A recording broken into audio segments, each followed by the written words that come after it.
गुरुर्ब्रह्मा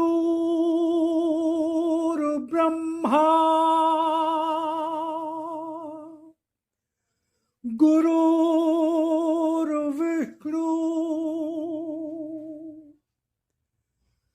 गुरुर्देवो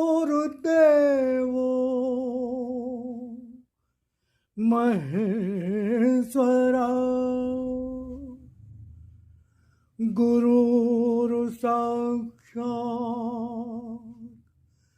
परब्रह्म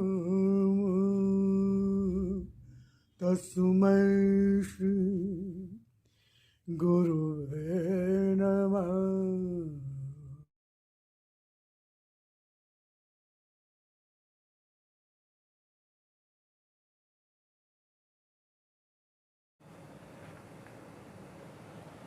ओम शिवाय। जय राम जी की। आशा करता हूँ, उम्मीद करता हूँ कि आप सब परिवार सकुशल होंगे। तो आज हम भगवत चर्चा करेंगे। भगवान की वाणी, जीवन कैसे जिए। 7 जुलाई, जीवन कैसे जिए 7 जुलाई।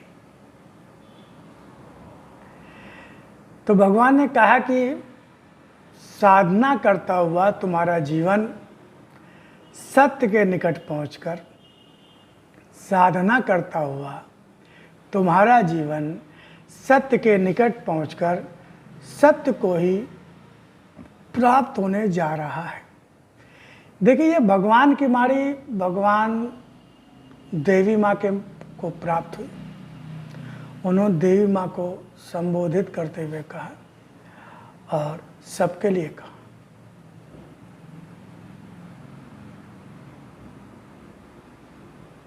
जैसा आप जानते हैं, भगवान का स्वचालित लेखनी देवी माँ के माध्यम से जब प्रार्थना करके बैठती थी, स्वचालित के माध्यम से भगवान को वाणी लिप रूप में प्राप्त होती थी। तो भगवान ने देवी माँ को संबोधित करते कहा है, तो साधना करता हुआ तुम्हारा जीवन, मैं जहाँ तक समझ पा रहा हूँ कि ये देवी माँ के लिए कहा कि साधना करता हुआ तुम्हारा जीवन सत्य के निकट पहुंचकर सत्य को ही प्राप्त होने जा रहा है। सत्य के निकट पहुंचकर सत्य को प्राप्त होने का अर्थ सशरीर मोक्ष प्राप्त मन को पा लेना है। मोक्ष प्राप्त मन को पा लेना है। सशरीर सत्य के निकट पहुंचकर सत्य को प्राप्त होने का अर्थ क्या होता है? शरीर रहते मुक्ति, शरीर रहते मुक्ति, यानी कि मोह, आसक्ति, अहंता, शारीरिक वृत्तियों से मुक्त हो जाना, शरीर रहते अनासक्त हो जाना, निर्मोही हो जाना, कामना रहित हो जाना, कोई सांसारिक कामना नहीं।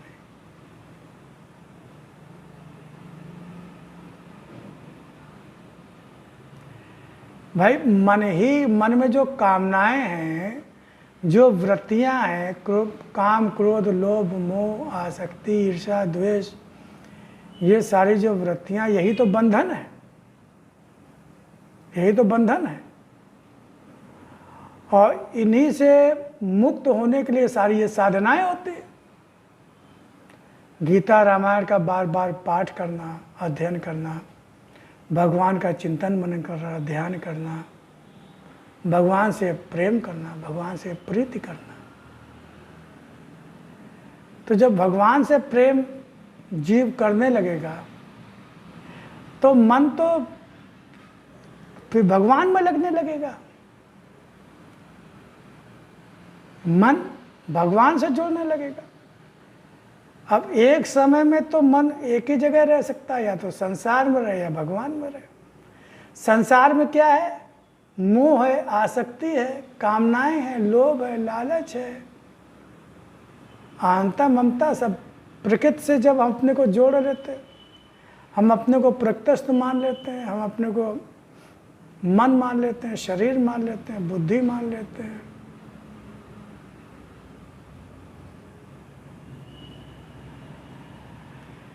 जीव तो आत्मा का ही अंश है, लेकिन वो चूंकि उसमें जीव भाव होता है, यानी असत्य होता है। प्रकृति से संबंध जितनी मात्रा में रहती है उतनी मात्रा में उसमें जीव भाव होता है। जिसमें पूरा पूरा जीव भाव होता है वो पूरे संसार में डूबे होते हैं। फिर साधना करते हैं, ज्ञान प्राप्त करते हैं, समझ आती है, भगवान की कृपा दया मिलती है, धीरे धीरे आत्मा से जुड़ते जाते हैं, आत्मा का रूप पहचानते हैं, अपना स्वरूप पहचानते हैं, फिर संसार को पहचानते हैं। अब संसार को पहचान लिया तो परमात्मा को जान लिया, परमात्मा को जान लिया पहचान लिया तो संसार को जान लिया पहचान लिया। एक को जान जाएंगे, दूसरा अपने आप पता चल जाएगा। तो सत्य यानी परमात्मा, सत्य यानी परमात्मा। सत्य के निकट पहुंचकर सत्य को ही प्राप्त होने जा रहा है, यानी परमात्मा को प्राप्त होने जा रहा है। सत्य के निकट पहुंचकर सत्य को प्राप्त होने का अर्थ यानी भगवान को प्राप्त होने का, परमात्मा प्राप्त होने का अर्थ, मुझे प्राप्त होने का अर्थ क्या होता है कि सशरीर मोक्ष प्राप्त मन को पा लेना। मन, ज्ञान कहाँ आ रहा है? मन में ही तो आ रहा है। ज्ञान मन में ही तो आ रहा है। आत्मा से मन में आ रहा है ज्ञान, आत्मा से मन में आ रहा है ज्ञान, यानी कि मन धीरे धीरे आत्मा के निकट होता जा रहा है, आत्मा से जुड़ता जा रहा है। एक समय होता है जब तुम जाना तुम्हें तुम्हें हो जाए, जब मन पूरी तरह से आत्मा में विलीन हो जाता है, जिसको आत्मारामी संत कहते हैं, आत्म साक्षात्कार कहते हैं। मन का अलग से कोई अस्तित्व रहता ही नहीं।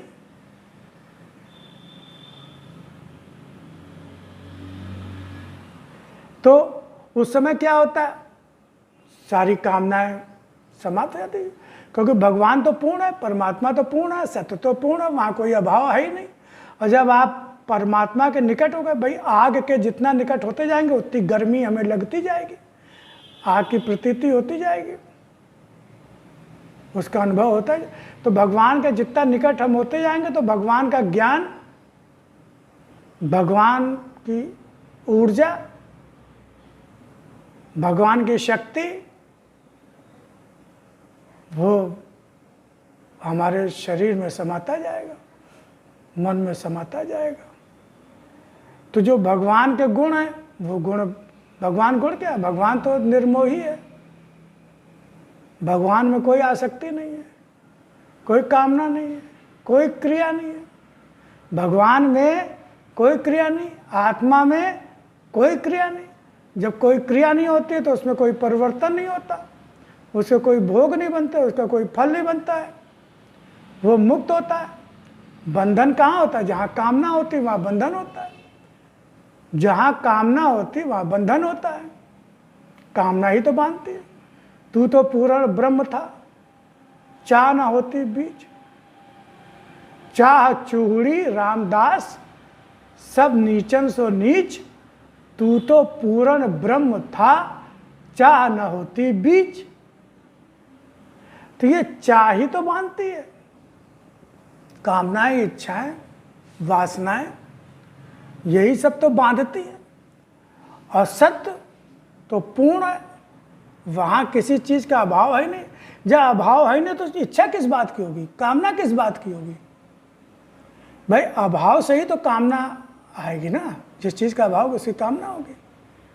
और परमात्मा तो पूर्ण है, सत्य तो पूर्ण है।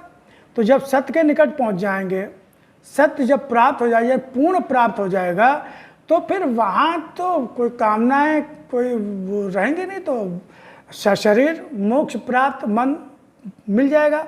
मोक्ष का सबसे बढ़कर महत्व यही है, मोक्ष का सबसे बढ़कर महत्व यही है कि मन सांसारिक जीवन, सांसारिक जीवन, शरीर के माया मोह, शरीर के जो शारीरिक संबंध होते हैं, शरीर से या शरीर से जो मोह होता है, आसक्ति होती है, आसक्तियों और वृत्तियों की दुर्बलता से पूर्ण रूप मुक्त हो जाए, पूर्ण रूप मुक्त हो जाए, मन मुक्त हो जाए, मन मुक्त हो जाए।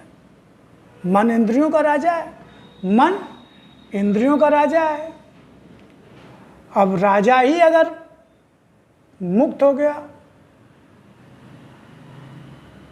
मोह आसक्ति से मुक्त हो गया, तो फिर इंद्रियों का प्रभाव उस पर पड़ेगा ही नहीं।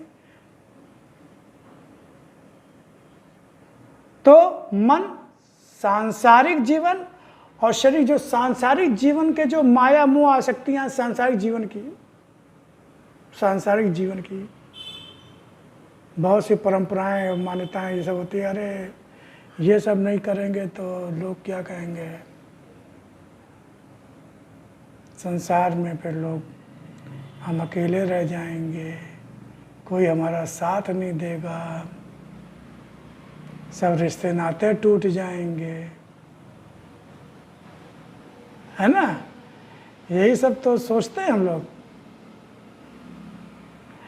अरे हम संसारी लोग, अरे भैया जब तक अपने को संसारी मानते रहोगे, अगर साधना करना चाह रहे हो, सिद्धि पाना चाह रहे हो या भगवान को पाना चाह रहे हो, तो पहले तो यही मान्यता बदलो कि हम संसारी हैं।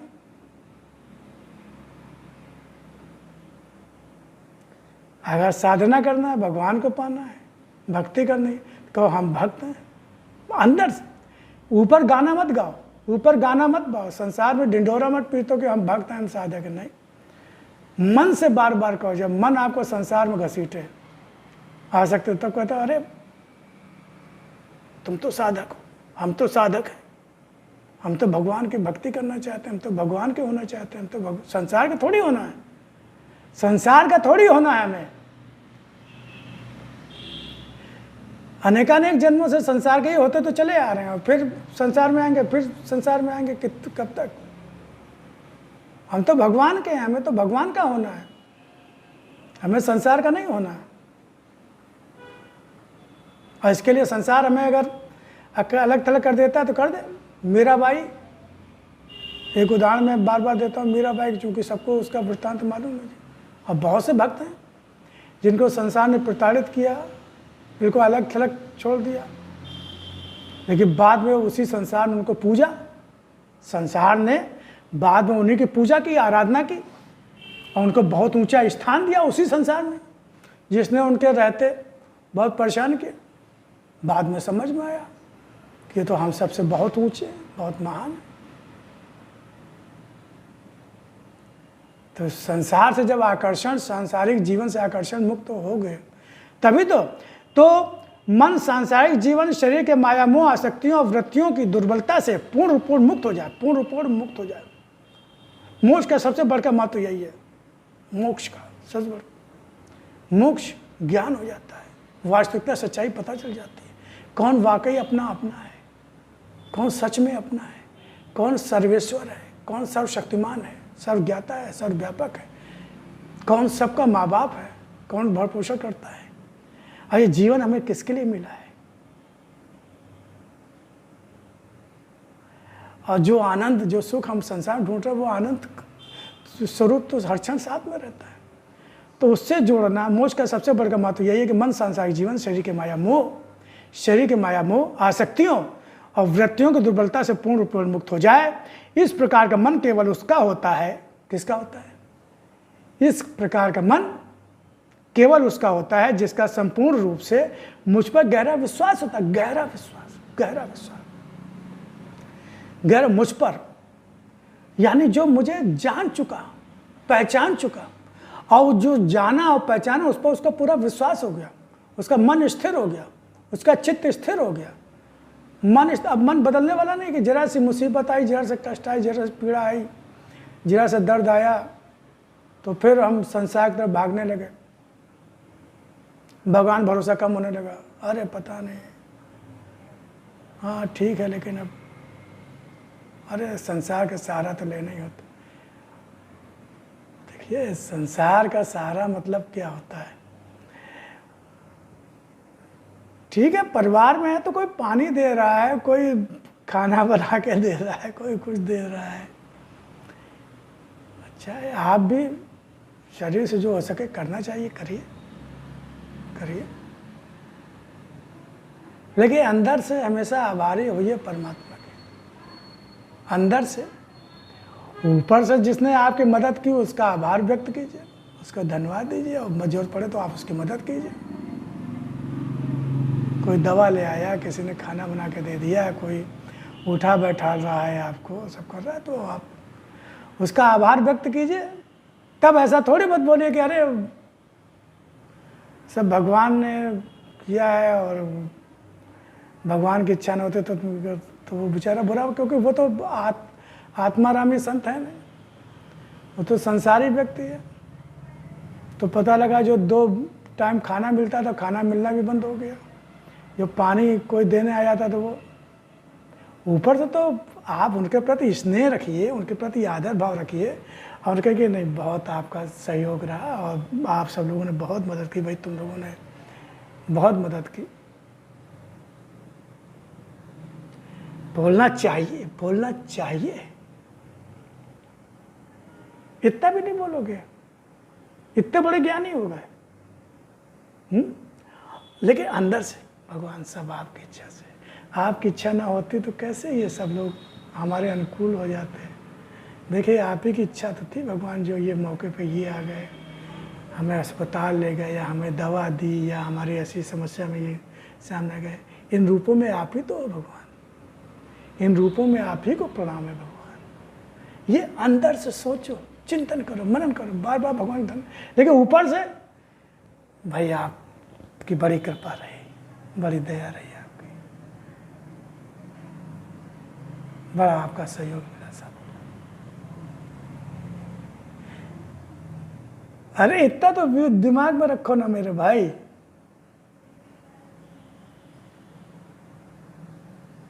जीवन मृत्यु उसके हाथ में है। जितनी समय मिली, उम्र मिली, उतनी रहा, तो उसी के तो क्या आप किसी की मृत्यु पे हंसने लगोगे क्या, उछलने लगोगे क्या? ये तो भगवान की लीला है, ये तो भगवान की लीला है, भगवान की इच्छा है। अरे वो तो दुनिया जानती है भगवान की इच्छा है, लेकिन भैया दुखी है, दुखी है, वहाँ तो आपको उस माहौल के हिसाब से वहाँ रहना।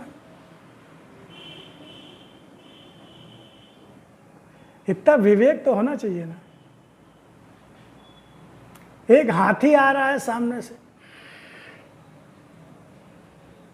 एक नए नए शिष्य बने थे गुरु जी के, नए नए शिष्य, कोई गुरु जी रहे होंगे तो उनके शिष्य थे। तो गुरु जी ने बताया कि भाई सब में परमात्मा है, सब में भगवान है, जिसकी हम आराधना पूजन करते हैं वो आराध्य हमारा जो है भगवान सब के अंदर विराजमान। भगवान तो हमारा हितैषी है, हमारा कल्याण करने, वो हमारा नुकसान नहीं कर सकते। अब वही रटते चले जाते कि सब में मेरा भगवान है, सब में मेरा भगवान है, सब में मेरा भगवान है। अच्छी बात है। अब साहब सामने से एक हाथी उत्पात मचाता हुआ चला आ रहा था, लोग भाग रहे थे दाएं बाएं, लोग अरे भागो भागो भागो, हाथी पागल हो गया, हाथी पागल हो गया, अरे भागो अरे भागो, हाथी पागल हो गया। महावत भी कह रहा अरे सामने हटो, सामने हटो, अरे इधर से हटो, उधर से हटो, हाथी पागल हो गया, हटो हटो हटो। वो भी चले जाते। वो कह रहा अरे हमारे गुरु जी ने कहा सब में भगवान है, सब में भगवान है। अब भगवान किसी का हित थोड़ी नुकसान कर सकता है। तुम तो हाथी में भी मेरा भगवान है, तो जब हाथी मेरा भगवान है तो हाथी मेरा क्या करेगा? अब वो महावत कह रहा भैया हटो, भैया हटो, अरे हटो हटो हटो, लेकिन वो मेरा भगवान तो हाथी में भी है। अब भैया वो नहीं हटे, महावत कह रहे हटो, नहीं हटे। हाथी ने उनको लपेटा सूंड में और उठा के फेंक दिया, पटक दिया, और उनकी हड्डी पसली जो है टूट गई। अब साहब अस्पताल भर्ती हो गए, ठीक ठाक हुए, थोड़ा सही हुए। गुरुजी आए, मिलने आए, कहा भाई क्या हाल है? कहा गुरुजी आपने तो फंसा दिया, आपने तो मेरी हड्डी पसली तोड़वा डाली। क्यों, क्या हुआ? क्या आपने कहा भगवान तो सब में होता है, भगवान तो सब में है। अब भगवान से बड़ा कोई हितैषी नहीं होता, भगवान किसी का नुकसान नहीं कर सकता। तो मैं तो वही रटते हुए चला जाता कि सब में भगवान है, सब में भगवान है। और हाथी आ रहा था, उस हाथी ने उठा के मुझे पटक दिया। अब ये बात तो समझ में है, क्या हाथी में भगवान नहीं है? आपने तो कहा सब में भगवान है, क्या हाथी में भगवान नहीं था क्या? तो मुझे भगवान ने बचाया क्यों नहीं? गुरु ने कहा कि ठीक है, हाथी में तो भगवान था, लेकिन क्या भगवान तुम्हें महावत में भगवान नहीं दिखाई दिया था तुम्हें? अगर हाथी में तुम भगवान देख रहे थे तो महावत में भगवान नहीं दिखाई दिया? जो लोग दौड़ दौड़ के आ रहे थे और बार बार कहते अरे हटो हटो हटो, उनमें तुम्हें भगवान नहीं दिखाई दिया? वो भगवान क्या कह रहा था? तुम्हें खाली हाथी में ही भगवान दिखाई दिया। और जो अगल बगल से दौड़ रहे थे, जो महावत जो बार बार कह रहा था हटो हटो, हाथी पागल हो गया, हाथी पागल हो गया, तो उसमें तुम्हें भगवान नहीं दिखाई दिया? अरे तो भगवान ये भी तो कह रहा था, उन सब में जो भगवान बैठा हुआ वो ये कह तो रहा था, बता तो रहा था कि हाथी पागल हो गया, हटो हटो हटो हटो। तो तुमने सब में भगवान देखा क्या? तुमने तो जिद पकड़ ली, हाथी में भगवान, हाथी में भगवान। महावत में भगवान वो क्या कह रहा है, बगल क्या कर रहे हैं। तो यही मेरा कहने का मतलब ये है, ज्ञान का कैसे इस्तेमाल करना, किस तरह से इस्तेमाल करना है, इस समय परिस्थिति विवेक, लोग लकीर के फकीर हो जाते हैं। तो इस प्रकार का मन केवल उसका होता है कि इस प्रकार का जो मुक्त हो जाता है, काम क्रोध लोभ शारीरिक वृत्तियों शारीरिक आसक्ति माया मोह से मुक्त हो जाता है। तो ये उसका होता है जिसका संपूर्ण गहरा विश्वास होता है। क्यों? क्योंकि सत्य का होने का मतलब, भगवान का होने का मतलब ये नहीं होता कि आप सर्दी गर्मी नहीं महसूस होगी, आपको बरसात नहीं होगी, आंधी तूफान नहीं आएंगे, स्थितियां परिस्थितियां नहीं आएंगी, ये सब कुछ आएंगी, अनुकूल प्रतिकूल परिस्थितियां भी आएंगी। और जब कोई भक्त के मार्ग पर बढ़ता है तो उसकी परीक्षा भी होती है।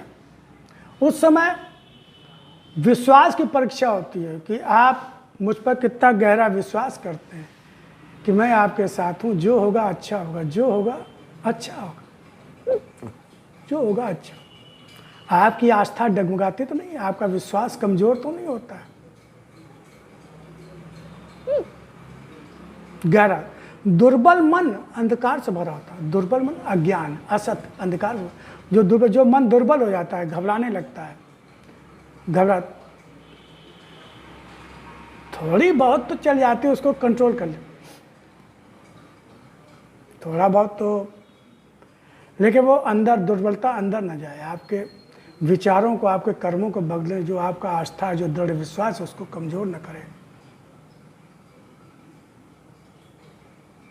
थोड़ा बहुत तो तरंगे उठती हैं, लेकिन वो शांत हो जाए। गहराई में वो तरंग न जानी चाहिए, अशांति न जानी चाहिए। दुर्बल मन अंधकार से भरा होता है, अज्ञान से भरा होता है, असत से भरा होता है, डर भय होता है। उसमें जो दुर्बल मन होता है उसमें जो विश्वास होता है वो उतनी गहराई तक नहीं बैठा होता है, उतना दृढ़ नहीं होता। वो बोलता कहता तो है, भजन कीर्तन भी करता है प्रार्थना, लेकिन नाथ सकल संपदा तुम्हारी, खाली बोलता है। लेकिन जब कोई ऐसी स्थिति आ जाती है तो वो संपदा भी उसकी हो जाती है, सब कुछ हो जाता है, नाथ दूसरे पराये हो जाते हैं। तुरंत भगवान पे दसियों क्वेश्चंस, प्रश्न, भगवान ऐसा क्यों हुआ, भगवान इसलिए क्यों हुआ, भगवान क्यों किया ऐसा, हम ही मिले थे क्या। इस तो दुर्बल मन अंधकार से भरा होता है, या अंधकार होता है अज्ञान का। किसका? अज्ञान का, अज्ञान का, अज्ञान का। अभी सही ज्ञान का प्रकाश उसके अंदर आया नहीं है। सत्य क्या, असत्य क्या, जीवन किस लिए मिला, जीवन किसका है, जीवन किसके कारण चल रहा है, जीवन को कौन चला रहा है, स्थिति परिस्थितियों के रूप में कौन है।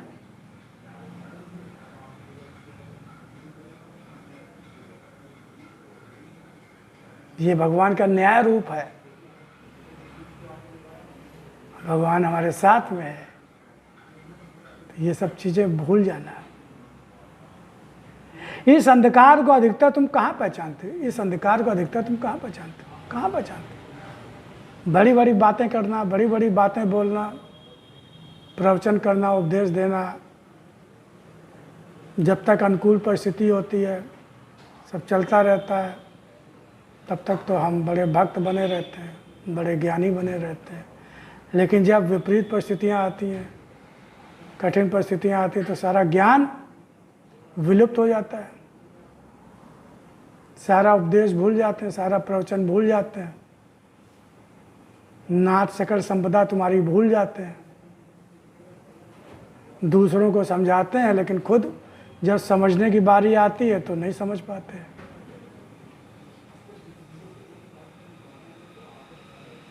नहीं संभाल पाते। इस अंधकार अधिकता तुम कहाँ पहचानते हो? क्योंकि स्वयं को निरंतर ही ज्ञानी, भक्त और धर्मात्मा मानते ही रहते हो। अहंकार, अहंकार मानते ही रहते हो।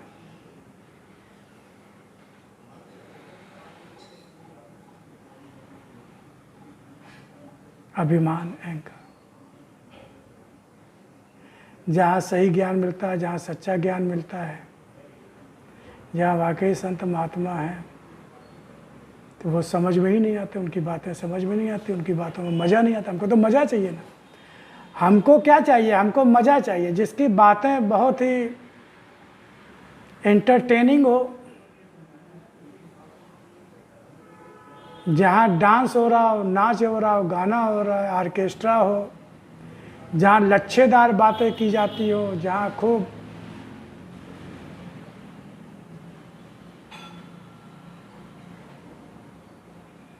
वो भी एक मनोरंजन है, मन का रंजन है, मन का विलास है, भगवान ने कहा। लेकिन वो सब मन तक रह जाता है, मौज मस्ती तक। बहुत बढ़िया भजन है, वाह कितनी बढ़िया आवाज़ थी, कितनी बढ़िया धुन थी, कितनी बढ़िया ऑर्केस्ट्रा था, कितना भव्य मंच बना था। इन्हीं सब बातों, भोग बुद्धि, गुरुदेव ने कहा भोग बुद्धि, इन्हीं में रह जाते हैं। लेकिन भजन में कहा क्या गया, बताया क्या गया, क्या उसका हमारे ऊपर कुछ असर पड़ा क्या?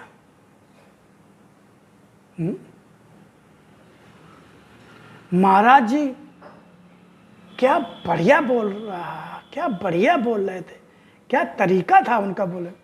अरे तरीका सुनने गए थे कि ज्ञान की बात सुनने गए थे? ठीक है, तरीका अपनी जगह होता है, उसकी महत्व है कि चलो इसी बहाने आदमी आया, वो महत्व, लेकिन उसको महत्व उतना ही है। लेकिन आप तो तरीके में ही खो गए, और जो असली चीज़ थी उसको तो आप भूल ही गए। वो तरीका अच्छा हो, अच्छी बात है, अच्छी, लेकिन उसके बाद जो मेन ज्ञान है, कोर है, जो मुख्य चीज़ है, वो तो आप पकड़ो, आप उस चीज़ को तो पकड़ो आप।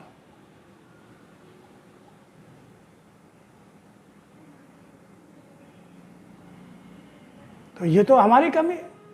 जहाँ सही बात, सच्ची बात बताई जाती है, वहाँ आपको फंसाना थोड़ी, आपको लुभाना थोड़ी, आपको खुश करने के लिए थोड़ी बोलेगा वो आदमी।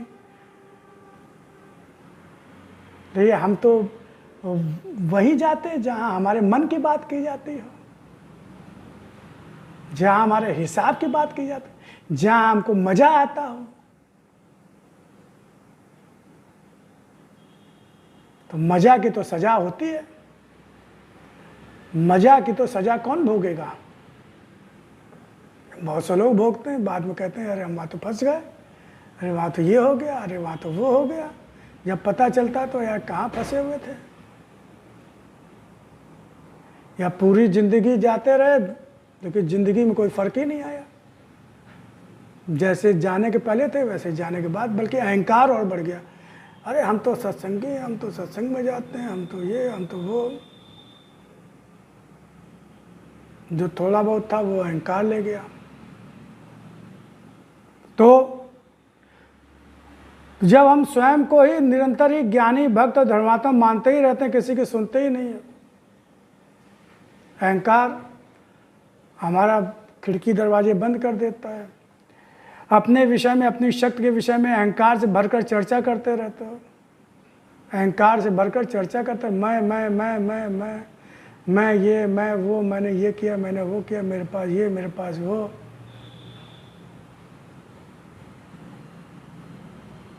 चर्चा करते रहते हो अपने विषय में, अपनी शक्ति के विषय में अहंकार से भरकर चर्चा करते रहते हो। यह जानते भी नहीं हो कि तुम अपनी अधिकार सीमा में जो मानकर गर्व कर रहे हो, अपनी अधिकार सीमा में, तुम जिसको अपनी अधिकार में मानते हो कि तुम्हारा उस पर अधिकार है, ये कोई छीन नहीं सकता, ये कोई ले नहीं सकता। जब चाहे तब इसका इस्तेमाल कर सकते हैं, जब तक चाहे तब तक रहेगी। भूल जाते हो अपने विषय में, अपनी शक्ति के विषय में अहंकार से भरकर चर्चा करते रहते हो। यह जानते भी नहीं हो कि तुम अपनी अधिकार सीमा, अधिकार की सीमा, तुम्हारी सीमा सीमित है, लिमिटेड है। तुम्हें पता नहीं वो सीमा कहाँ समाप्त हो रही, कब खत्म हो जाएगी। होता है ऐसा, बहुत से लोग कहते हैं अरे सोचा ही नहीं था, समझा ही नहीं था कि ऐसा भी हो जाएगा, ऐसा भी हो सकता है। एक समय वो था, लोग याद करते एक समय वो था।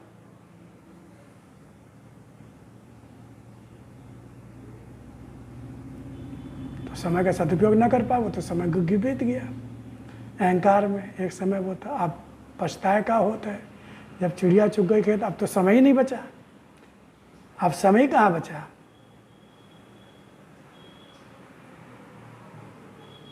वह अधिकार सीमा तुम्हारी नहीं है, जिस शरीर की बनाई है वह भी तुम्हारा नहीं।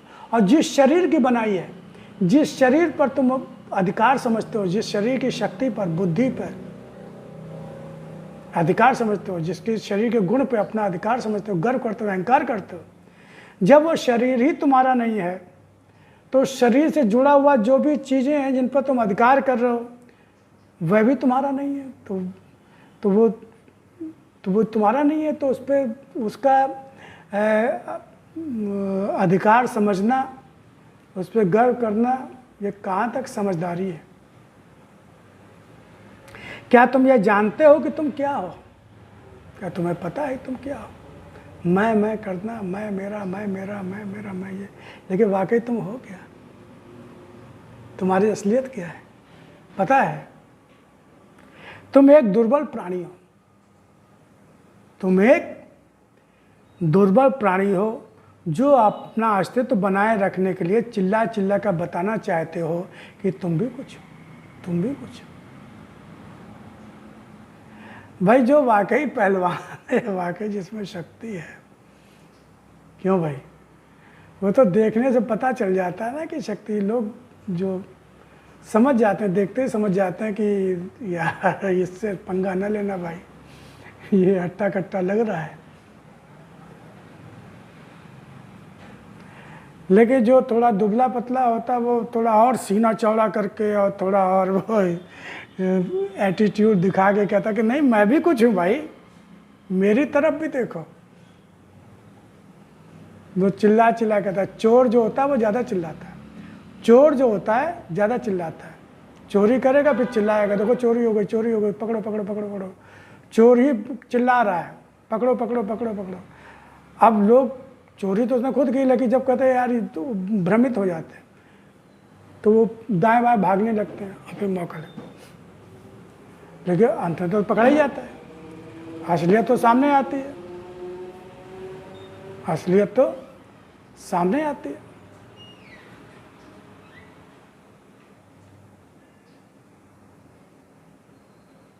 कि ये ज़्यादा चिल्ला रहा था, ये क्यों? जब लोगों को ध्यान जाता है कि यही क्यों ज़्यादा चिल्ला रहा था,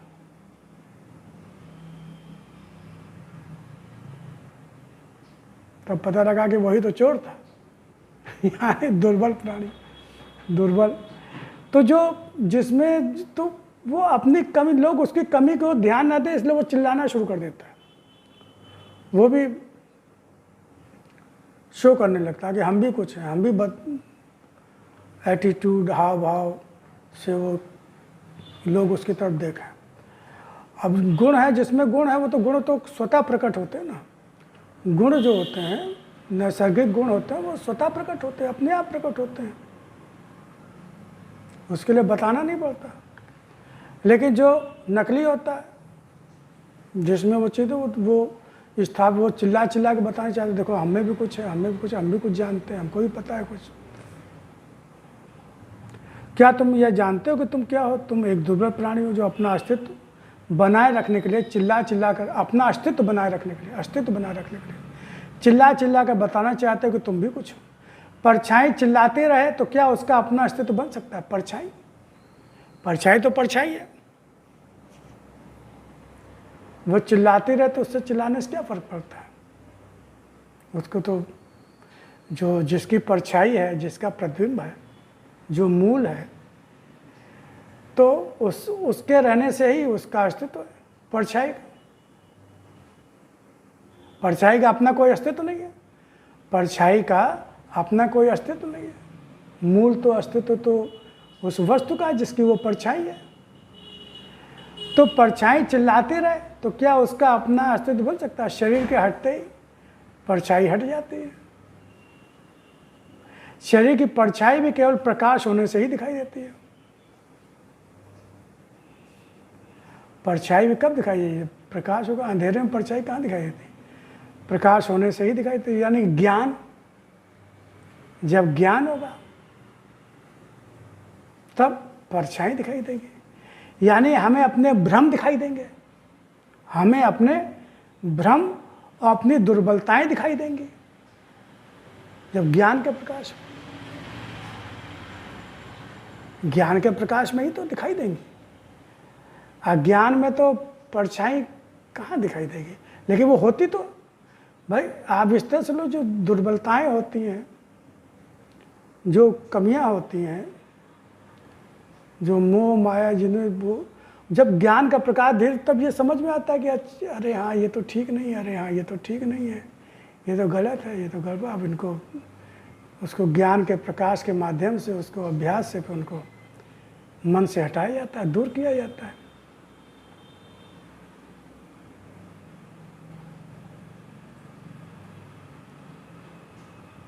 अंधेरे में शरीर की परछाई नहीं दिखाई देती। इसी तरह शरीर भी अपने अस्तित्व की महिमा गा सकने योग्य नहीं है। शरीर भी अपने अस्तित्व की महिमा गा सकने योग्य नहीं है।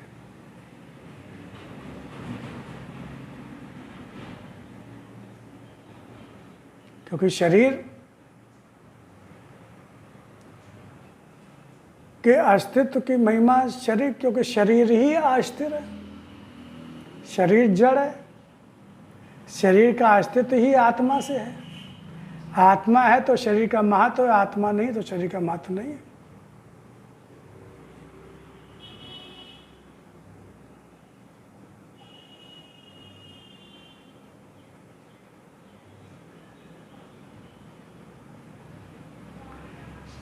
शरीर भी परछाई है, असत्य है। आत्मा के हटते ही शरीर भी खत्म। सूर्य का प्रकाश हर अंधकार को चीर कर प्रकाश में बदल देता है। सूर्य का प्रकाश हर अंधकार, जब सूर्य का प्रकाश होता है, सुबह होती है, तो रात्रि का जो अंधकार होता है धीरे धीरे प्रकाश में बदलना शुरू हो जाता है। अंधकार कम होने लगता है, धीरे धीरे सुबह हो जाती है, अंधकार गायब। तुम्हारा जीवन भी अगर हर ओर के फैलते अंधकार को दूर कर पाया तो तुम्हें अपने विषय में कुछ बताना नहीं होगा। तुम्हारा जीवन भी अगर हर ओर के फैलते अंधकार को, यानी कि ज्ञान का प्रकाश तुम्हारे जीवन में जो कर्म तुम कर रहे हो, तुम्हारे जीवन में जो आचरण है, तुम्हारा व्यवहार है, जीवन के कर्मों के माध्यम से, जीवन के माध्यम से अगर आप संसार में लोगों को ज्ञान का प्रकाश देते हो, तो जो अंधकार है, लोगों के मनों में जो अंधकार है, चारों तरफ अंधकार है, अज्ञान है, उसको अगर दूर कर पाया तो तुम्हें अपने विषय में कुछ बताना नहीं होगा। तुम्हें अपने विषय में कुछ बताना नहीं होगा। अगर आपका जीवन ज्ञानमय है, आपके कर्म ज्ञानमय है, आपका जो व्यवहार है, जो जीवन शैली है, कर्म है, तो वो कर्म खुद बताएंगे कि आप ज्ञानी हैं, आप भक्त हैं। आपको थोड़ी बताना है, लोग आप का कर्म देखकर ही बता देंगे कि आप ज्ञानी हैं कि नहीं, आप भक्त हैं कि नहीं, आप भगवान को मानते हैं कि नहीं। खुद ढिंढोरा पीटने की जरूरत थोड़ी है। सूर्य का लाउड स्पीकर पे आके बोलता है कि मैं आ गया, मैं आ गया, मैं आ गया, मैं सूर्य हूँ, मैं सूर्य हूँ, देखो मैं प्रकाशित कर रहा हूँ। और लोग खुद ही समझ जाते हैं कि सूर्योदय हो गया। लोग स्वयं समझ लेते हैं कि सूर्योदय हो गया, सूर्य का प्रकाश आ गया, ढिंढोरा थोड़ी पीटता। तो आपका जैसे भगवान राम, भगवान श्री कृष्ण कोई ढिंढोरा पीटा क्या कि मैं भगवान हूँ, मैं भगवान हूँ?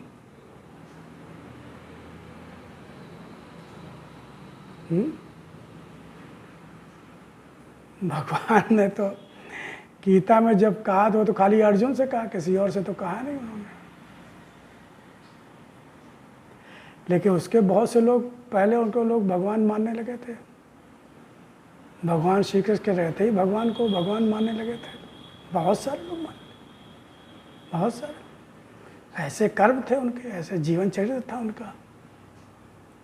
उन्होंने कहा थोड़ी, किसी कहा थोड़ी कि हम क्या हैं।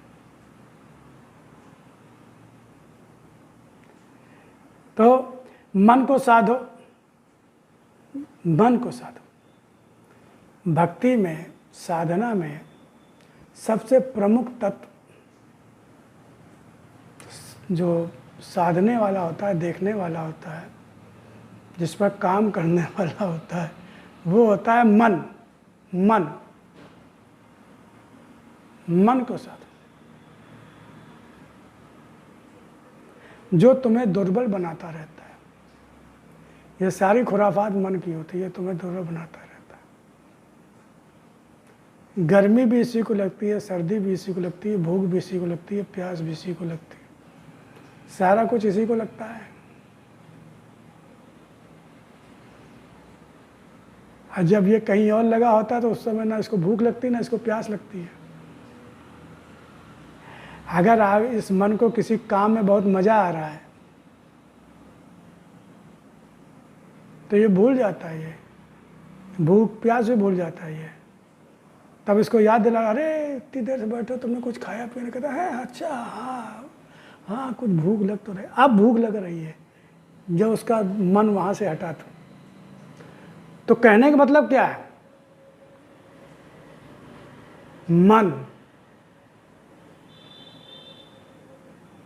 यही समस्या की जड़ है और यही समस्या का समाधान भी है। मन में ही समस्याएं हैं और मन में ही समस्या का समाधान है। अब वो समाधान क्या है? मन को परमात्मा से जोड़ना, मन को भगवान से जोड़ना।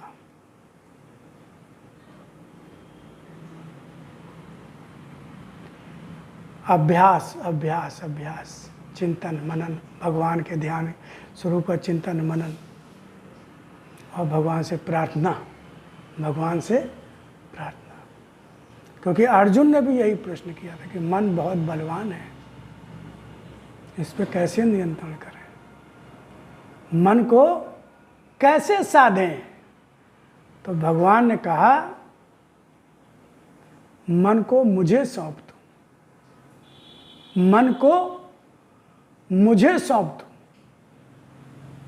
यानी कि मेरा चिंतन मन करो, मेरा ध्यान करो, मेरा नाम लो, मेरा स्मरण करो। जब मन भगवान का हो गया तो जब भगवान, तो फिर आप मन से काम ले कैसे लोगे? आप मन से काम,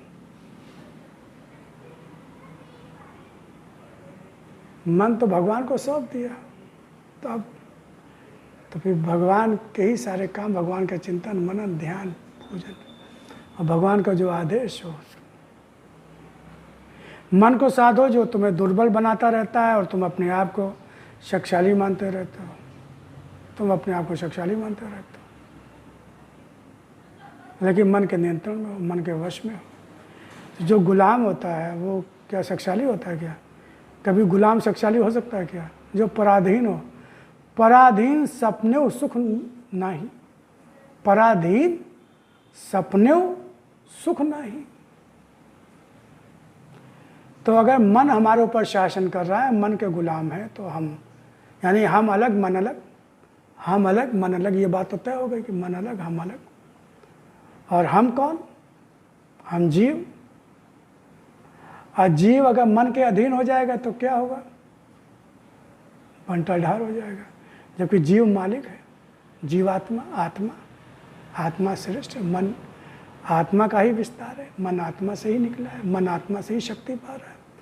तो शक्ति देने वाला आत्मा यानी जीवात्मा। जीवात्मा तो इसलिए जीव भाव है, इसलिए जीव, वरना वह आत्मा ही है। अस्तित्व अलग होता है तभी जीवात्मा है।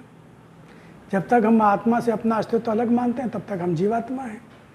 जब आत्मा से एक रूप हो जाएंगे, जीव की कोई स्थिति नहीं रहेगी, वही आत्मा ही आत्मा रह जाएगी। अभी वहाँ जीव और आत्मा दो चीज़ें हैं, जीव और आत्मा, यानी मन और आत्मा।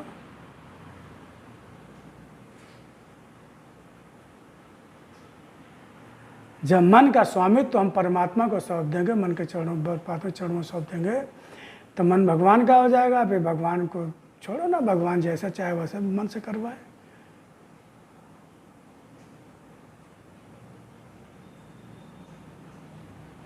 लेकिन ये चालबाजी नहीं चलेगी, होशियारी नहीं चलेगी कि मन तो परमात्मा को सौंप दिया और संसार का चिंतन कर रहे हैं, संसार का मनन कर रहे हैं, चिंता फिक्र है, तनाव है, ये है।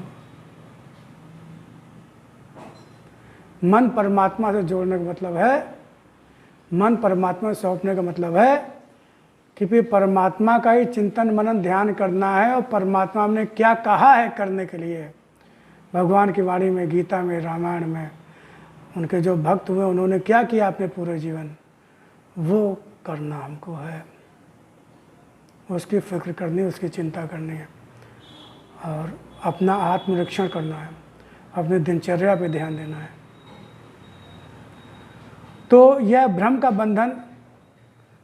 बंधन बालू की उस दीवार की तरह है जो हल्का सा झटका भी सह नहीं पाती, ढह जाती कि हम शक्तिशाली हैं, कि हम शक्तिशाली हैं, हम कुछ कर सकते हैं, हमने किया, हमें करना है, हमारा है, मेरी बुद्धि, मेरी अकल, मेरा शरीर। ये सारे भ्रम है। ये सारे जो आपको शक्तिशाली होने का अनुभव कराते हैं, ये सारे भ्रम है। और ये भ्रम बालू की तरह है, टूटते रहते, टूट जाते, तब आदमी बौखला जाता है, परेशान हो जाता है, सारी हेकड़ी, ये सारी अकल निकल जाती है, तब वो डिप्रेशन में चला जाता है। डिप्रेशन शब्द बहुत कल आजकल चल रहा है, डिप्रेशन शब्द। ये डिप्रेशन क्या है? यही है डिप्रेशन। क्या है? यही निराशा, हताशा का भाव आते, क्योंकि वो सोचते हैं हम तो कुछ है ही नहीं, हमसे तो कुछ हो ही नहीं रहा, हम तो कुछ कर ही नहीं पा रहे। तुम हो ही क्या जो कर पाओगे? हो किस लायक जो कर पाओगे? अगर कभी कुछ किया तो मुझे लगता है किया तो वो भी परमात्मा कहाँ किया, पर भगवान के कहाँ किया? भगवान के दी हुई शक्ति को तुम्हारे शरीर के द्वारा सब कुछ हुआ। तुम अपने मान लिया तुमने कि मैंने किया, मैंने कहा, ये तो समस्या हो रही। ना पहले तुमने किया, ना अब तुम कुछ कर सकते। सब भगवान करो, जो शरीर मन है, जो समझ में आए करो। सबको लेकिन भगवान को सौंपते हुए कि भगवान की शक्ति से, बल से, सामर्थ्य से हो रहा है, होगा वही जो भगवान चाहेगा। बस आग्रह मत रखो कि यही होना चाहिए, यही होगा। अपना कर्म करो, जो भी आपके पास जितनी सामर्थ्य, बल, बुद्धि, अकल, रुपया, पैसा, जो कुछ भी दिया है, जो कर सकते हो करो, लेकिन आग्रह मत रखो और अपने को कर्ता मत मानो, अपने को कर्ता मत मानो, अपनी शक्ति बल मत मानो। सच्चाई यही है कि सब कुछ भगवान का है, भगवान की शक्ति सामर्थ्य बल से हो रहा है, और वही होगा जो भगवान की इच्छा होगी। और जब समय आएगा तभी होगा, नहीं होना होगा, नहीं सर तो नहीं होगा। तो फिर आग्रह मत रखो ना। तो ठीक है, तो मन को साधो जो तुम्हें दुर्बल बनाता रहता है और तुम अपने आप को शक्तिशाली मानते रहते हो, तुम अपने आप को शक्तिशाली मानते रहते हो। यह भ्रम का बंधन बालू की दीवार की तरह है जो हल्का सा झटका भी सह नहीं पाती, ढह जाती है, हल्का सा झटका भी सह नहीं पाती, ढह जाती है। तो फिर आपके सामने भगवान की वाणी के किसी दिव्य अंश को लेकर आएंगे, उससे भगवान चर्चा करेंगे, आपसे बातचीत करेंगे। आप तो बातचीत करते नहीं हैं। बातचीत करने का माध्यम क्या है? कमेंट करना। जो आप देखते सुनते हैं, कमेंट कर सकते हैं कि कुछ ठीक लगा कि नहीं लगा, कुछ लगा कि आपके मतलब की बात है कि नहीं, कुछ बात समझ में आने वाली है कि नहीं, फ़ायदा पहुंचाने वाली। क्योंकि मैं तो जानता हूँ 101% फ़ायदा पहुंचाने वाली है, लेकिन आप कैसा अनुभव करते हैं? क्योंकि बात तो ऐसे ही होगी ना। तो आप तो बात करते नहीं हैं, पता नहीं आप सुनते कि नहीं सुनते हैं, पता नहीं आप देखते कि नहीं देखते। खैर, वो भगवान से मैं प्रार्थना करता हूँ ऐसी समझ बुद्धि देना भी नहीं प्रभु। आपने बुलवा दिया, आपने करवा दिया। अब कोई देखता है बहुत अच्छी बात है, कोई सुनता है देखता है बहुत अच्छी बात है, कोई उसको जानने की कोशिश करता है, समझने की कोशिश करता है, किसी को समझ में आता है, किसी को अच्छा लगता है तो बहुत अच्छी बात है, किसी को नहीं अच्छा लगता है कि नहीं समझ तो वो भी बहुत अच्छी बात है, आपकी इच्छा है। आपने तो कहा जन जन तक पहुँचो जहाँ अंधकार है, उस मन तक पहुँचो जहाँ मेरी पुकार है। तो आपकी दया से, कृपा से प्रभु आपने माध्यम बनाया है, तो जो आप प्रेरणा देते हो, बुलवा देते हो, बोल देता हूँ। अब वो तो आप भी चाहोगे तो वही इसको सुन पाएगा, समझने जानने की कोशिश करेगा, देखने की कोशिश करेगा। तो आप तो मुझसे जो कर्म करवा रहे हो वो करवाते रहो, बाकी की भगवान कोई इच्छा ना हो मन में आए, बस ऐसी प्रार्थना करता हूँ। और कोई इच्छा, कोई कामना मन में ना आए।